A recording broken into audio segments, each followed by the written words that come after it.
Yani aldılan dersimizde bugünkü tekst bizge şu vaqtni ifodalashni o'rgatadigan. Şu hozir vaqtni ifodalash uchun ayrim darsda yaldim, shuni o'rganib o'tamiz.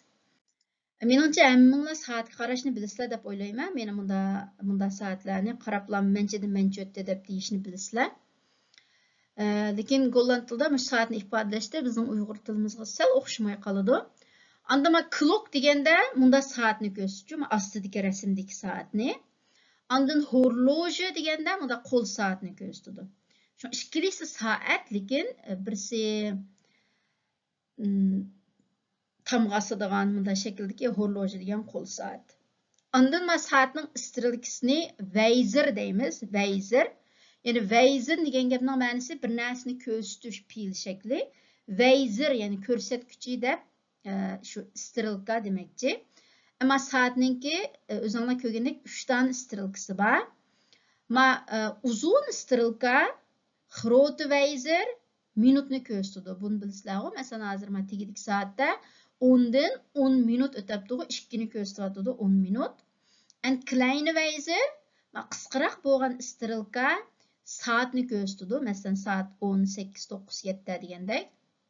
Ondan yana Sekundweizer deb, yani sekund istilkisi deb ba'zi soatlarda bor, ba'zi soatlarda yo'q degandek. Shu o'zi inchikroq bo'lgan, to'xtamay aylanib turadigan istilka sekund istilkisi. Ondan yana sizlar bilish tegishli so'zlar bu soatni ifodalashda kvart. Kvart degan chorak, 15 minut bizning ishlatimizga chorak debchi. 2 dan chorak o'tdi degandek, 2 dan 15 minut, ya'ni kvart bo'lsa, chorak bo'lsa 15 minutni bildiradi. An half degan yerim, yani bir soatning yerimi 30 minutni bildiradi. Ondan bizim Uyg'ur tilimizda menchaga mencha minut qoldi, menchada mencha minut o'tdi deymizku. Qoldi deganni ifodalash uchun for degan so'zni ishlatamiz. O'tdi deganni ifodalash uchun over degan so'zni ishlatamiz. Yani ma so'zlar ham sizlarga yodda bo'lib ketish kerak. Yani for qoldi, over o'tdi. Endi kelaylik soatga.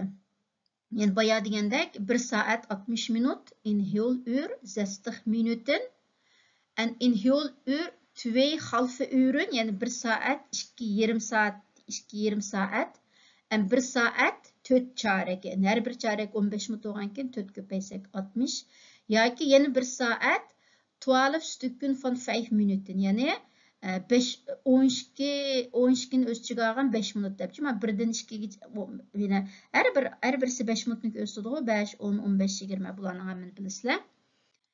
Endi saatni ifodalash.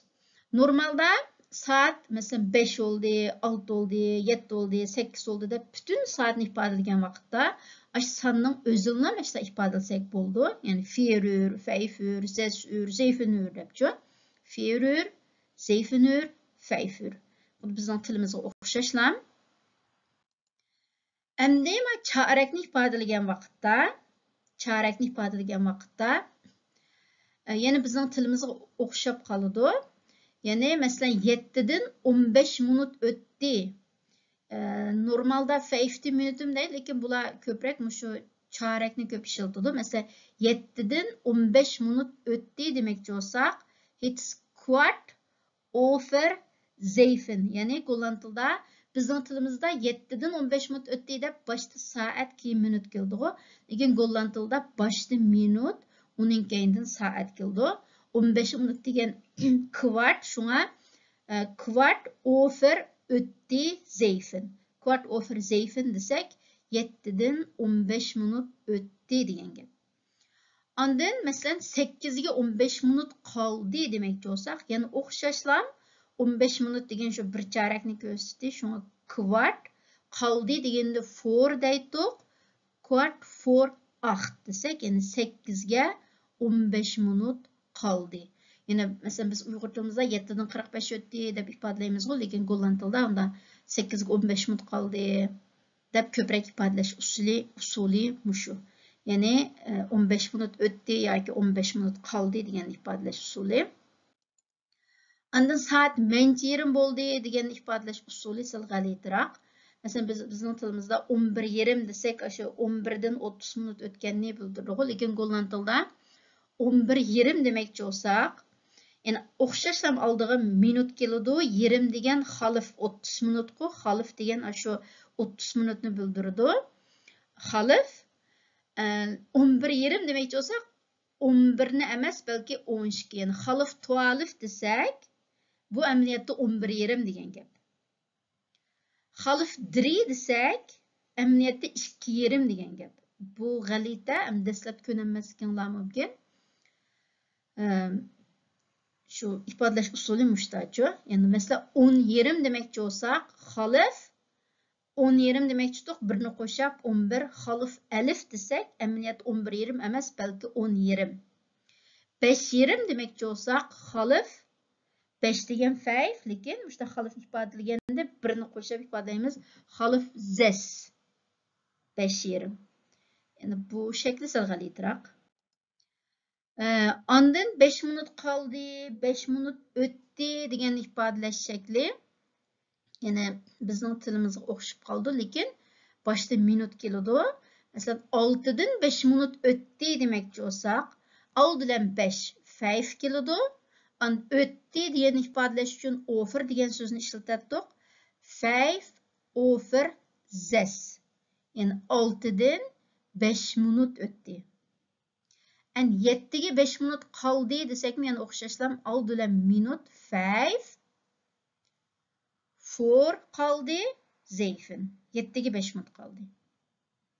Mesela 6'dan 10 minut o'tdi demekçi olsak, 6 bilan minutni deymiz 10 over zes. 6'dan 10 minut o'tdi.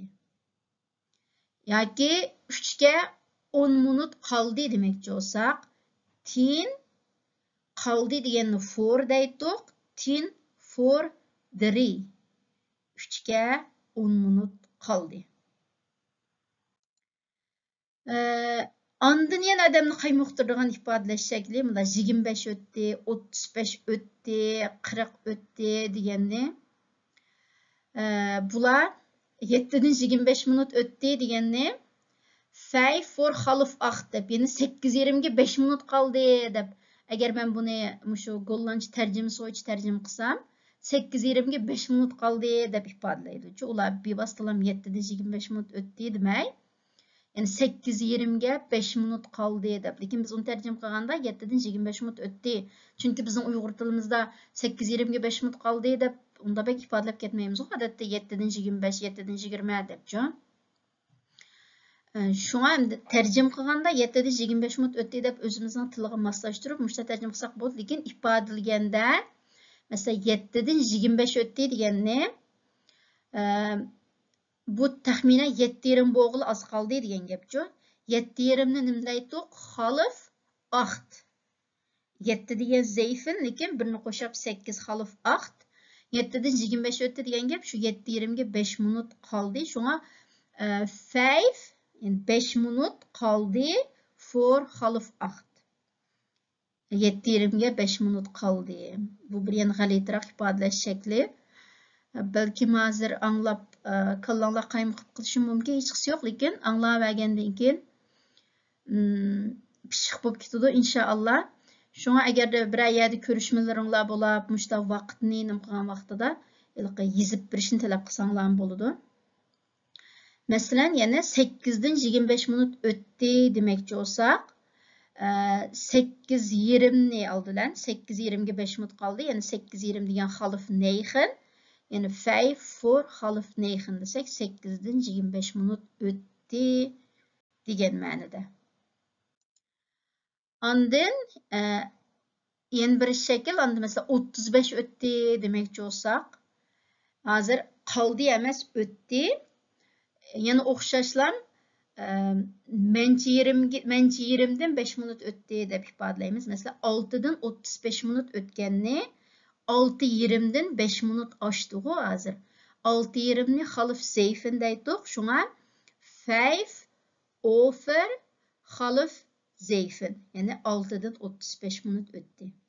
Mesela men astidagi rasm 4'dan 35 minut o'tdi, yani 4 yerimdan 5 minut oshdi. 4 yerimni xalif 5 deymiz. Şuna 5 over o'tdi xalif 5. Yani 4,5'den 5 minut ötdi, yoki 4'dan 35 minut ötdi.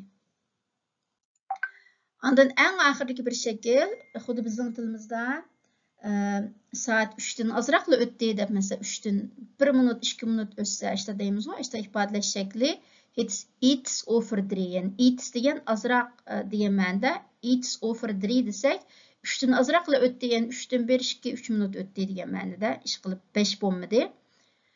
Ondan yoki aniq ifodalamoqchi bo'lsak, soat 3'dan 2 minut ötdi debchi, u vaqtda it's 2 minuten over 3. Asliga over 3 xato yozib qolibdim. 2 minuten over 3 deb, ya'ni 3'dan 2 minut ötdi yoki 3 minuten over 3, 3'dan 3 minut ötdi deb ifodalasak ham bo'ladi. Ya'ni vaqtni ifodalash shakli mushundaroq, inshaalloh tushunishli bo'lgan bo'lishini umid qilaman. Endi sizlarga bir qancha vaqtni keldim, sizlar deb boqsizlar.